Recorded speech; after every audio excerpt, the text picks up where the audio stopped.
You know that little book you guard with your life when you're traveling? Your passport. It really feels like it's yours, right? Your own personal key to the world. But the real power behind it, what makes it work, is actually a law. The Passports Act of 1967. So today, we're going to unlock the legal code that governs every single Indian passport. I mean, think about it. You hold it, you flash it at immigration, but if you ever stop to wonder what gives it all that authority, it's so much more than just a booklet with your photo in it. It's a legal document, and the law behind it has a lot to say about your freedom to travel. All right, so let's start with the absolute basics. Before we get into all the details about applying or getting rejected, we need to understand why this act even exists. It basically sets up the passport not as some convenient option, but as a legal must-have for anyone leaving the country. And here it is, the big one, right from Section 3 of the Act. It is crystal clear. If you want to leave India, you must have a valid passport. It's not a suggestion, it's not a guideline, it is the law. This one sentence is the foundation for pretty much everything else. So what even is a passport, legally speaking? Well, Section 2 defines it pretty simply. It's a document issued specifically under this act. Now that connection is so important. It means a passport isn't just any old ID. Its power comes directly from this one specific law. And who gets to hand these out? Well, that's the Passport Authority. Now, this isn't just one person or one office. It's any official or government body going all the way up to the central government itself that has the legal power to issue you this document. And get this, not all passports are the same. The Act actually creates 3 different types.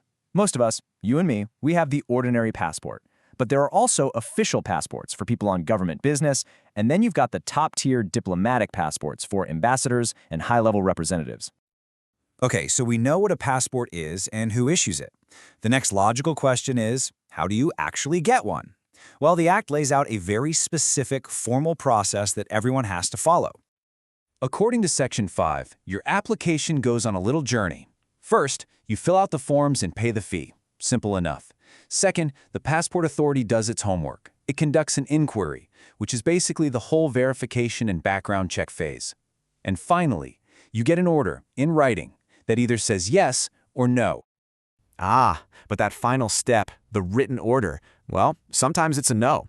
And this is probably one of the most important parts of the law for us to understand. The Act is incredibly specific about the reasons you can be turned down. And this is a really key distinction.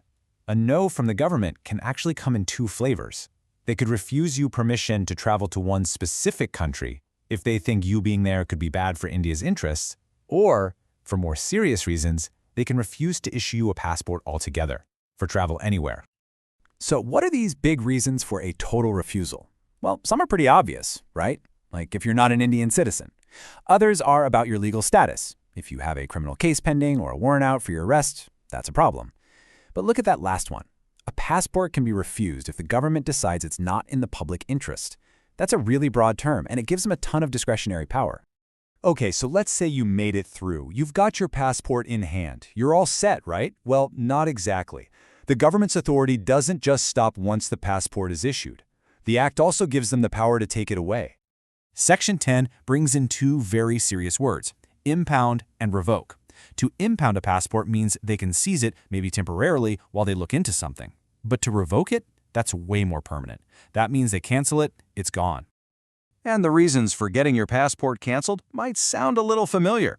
They're a lot like the reasons for getting denied in the first place. If you lied on your application, it can be revoked. If you're convicted of a serious crime after you get it, it can be revoked. And, yep, there it is again, that powerful public interest clause, giving the government the final say if they think it's necessary for the country's security.